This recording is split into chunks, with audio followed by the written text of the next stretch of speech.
పార్లమెంటులో నోరెత్తకపోయినా గుండెల్లో పెట్టి చూసుకొని భుజాల మీద మోసి పాలమూరు పార్లమెంటు నుంచి పార్లమెంటు సభ్యుడిగా ఆనాడు మనందరం కష్టపడి గెలిపించినాం.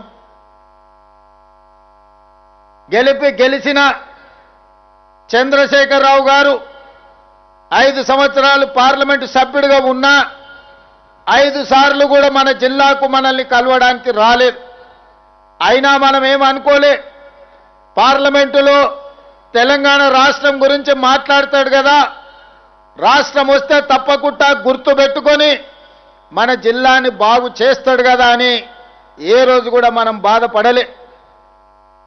దేవుడు కరుణించిండు, సోనియమ్మ ఆశీర్వదించింది, మన్మోహన్ సింగ్ గారు చట్టం చేసిండ్రు. జూన్ 2, 2014 నాడు 60 సంవత్సరాలు మనం కలలుగన్న తెలంగాణ రాష్ట్రం మనము చూస్తామో చూడమో అని ఆత్మహత్యలు చేసుకొని ఆత్మ బలిదానాలు చేసుకుంటున్న సందర్భంలో ఇక ఏ తెలంగాణ బిడ్డ మరణం చూడొద్దు, ఏ తెలంగాణ ఆడబిడ్డ కడుపు కోతతో కన్న కొడుకును కళ్ళ ముందే తెల్లవారుజామున ఇంటి ముందల కల్లాపు చల్లుతుంటే అంబులెన్సులో చచ్చి శవమై ఆనాడు యువకులు ఊరికి వస్తుంటే ఆ తల్లుల దుఃఖాన్ని ఆపాలని ఒక తల్లిగా సోనియమ్మ ఆంధ్రప్రదేశ్లో పార్టీ చచ్చిపోయినా, కేంద్రంలో అధికారం కోల్పోయినా, తెలంగాణ రాష్ట్రంలో పార్టీ ఒడిదుడుకులను ఎదుర్కొన్నా రాజకీయ స్వార్థాన్ని వదిలేసి 4 కోట్ల తెలంగాణ ప్రజల యొక్క ఆకాంక్షను తీరుస్తూ తెలంగాణ రాష్ట్రాన్ని ఇచ్చింది. తెలంగాణ రాష్ట్రం అని చరిత్ర పటం మీద సువర్ణ అక్షరాలతో తెలంగాణ రాష్ట్రం అని రాసి ధనిక రాష్ట్రంగా తెలంగాణ రాష్ట్రాన్ని మనకు అప్పచెప్పింది. ధనిక రాష్ట్రంగా ఉన్న తెలంగాణ రాష్ట్రానికి తెలంగాణ ప్రజలు మేకవన్న పులిని చంద్రశేఖరరావును గుర్తించక గొర్రె కషాయాన్ని నమ్మినట్టుగా ఒక్కసారి కాదు 2 సార్లు తెలంగాణ రాష్ట్రానికి ముఖ్యమంత్రిగా చేసినారు.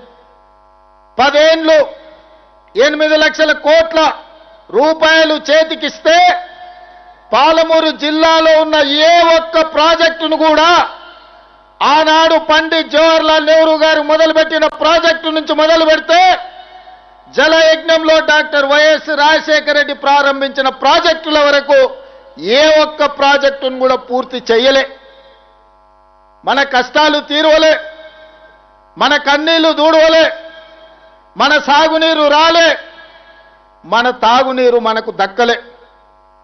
మిత్రులారా, ఇవాళ నేను అడుగుతున్నా, ఇవాళ కొంతమంది మాట్లాడుతుండ్రు దొంగలకు సద్దులు మోసేటోళ్ళు, తిన్నింటి వాసాలు లెక్క పెట్టేటోళ్ళు, అన్నం పెట్టినోనికే సున్నం పెట్టేటోడు నిన్న మన మహబూబ్నగర్ జిల్లాలో మాట్లాడుతుండు పాదయాత్రలు చేస్తామని.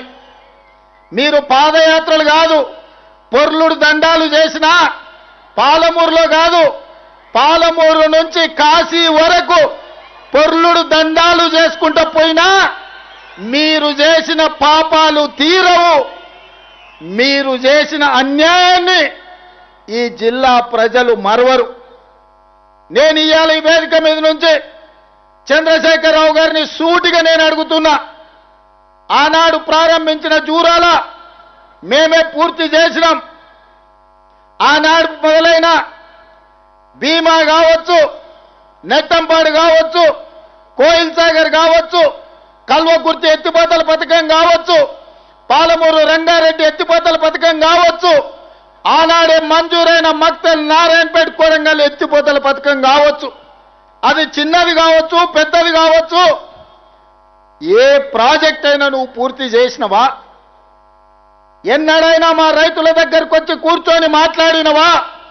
మీ కష్టమేంది, మీ కన్నీళ్ళేంది, మీ సాగునీళ్ళేంది, మీ సమస్య ఏంది పరిష్కరించడానికి నేను ఉన్నా అని ఎన్నడైనా మా రైతాంగానికి, మా పాలమూరు బిడ్డలకు భరోసా ఇచ్చినవా అని నేను అడుగుతున్నా. మిత్రులారా, ఇయ్యాల ఆయన తర్వాత ఆయన కొడుకు, ఆ తర్వాత ఆయన మనవడు రాజ్యాలు ఏలాలంట, మన దళితులు చెప్పులు కుట్టుకోవాలంట,